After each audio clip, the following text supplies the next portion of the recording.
Les moteurs de bateaux inboard sont refroidis de deux manières différentes. Le système qui s'est généralisé sur les moteurs modernes, qui est un système par échangeur, où on trouve un liquide de refroidissement qui tourne en circuit fermé et qui passe par un échangeur qui lui est en contact avec de l'eau de mer qui elle est aspirée d'un côté et recrachée à la mer. L'autre système, qui est le plus ancien, est un système à refroidissement direct, c'est-à-dire que l'eau de mer est aspirée d'un côté, passe dans le moteur pour le refroidir et est recrachée à la mer.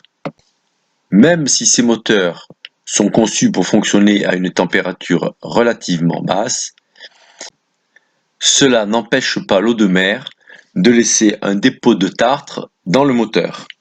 Ce dépôt de tartre finit par obstruer les canalisations de refroidissement et à laisser un dépôt à l'intérieur du système de refroidissement, culasse, cylindre, etc.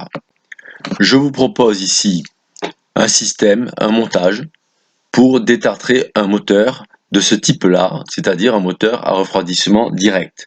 Mais ce système peut très bien être utilisé dans la partie eau de mer d'un système à refroidissement par échangeur. Je dois préciser qu'avant de commencer le détartrage du moteur, vous devez vous assurer que le calorsta fonctionne bien. Pour ça, vous pouvez le tester dans une casserole en le faisant chauffer et en surveillant la température pour voir à quel moment et à quelle température il va s'ouvrir. S'il s'ouvre bien et à la bonne température, alors vous pouvez commencer le détartrage.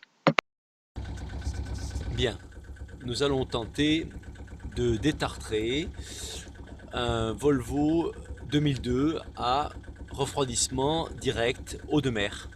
Donc j'ai choisi ce DK L4 qui apparemment serait de l'acide avec un colorant qui permettrait de voir le détartrage, de suivre le détartrage.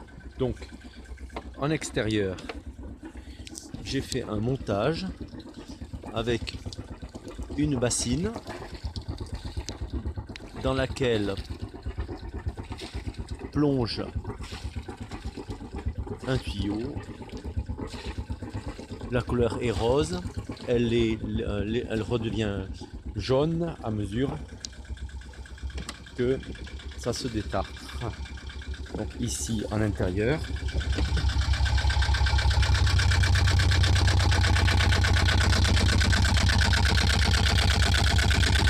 voici le montage. L'entrée d'eau a été désarticulée de la vanne d'entrée et il est raccordé à ce tuyau qui passe en extérieur et qui va donc replonger. Le tuyau va donc replonger dans le bac et ainsi je tourne en circuit fermé. Je fais très attention à la température de l'eau qui sort puisque le calorsta théoriquement doit déclencher aux alentours des 50 degrés. Voilà ce que ça donne. Bon, c'est un peu artisanal, mais ça a l'air de marcher.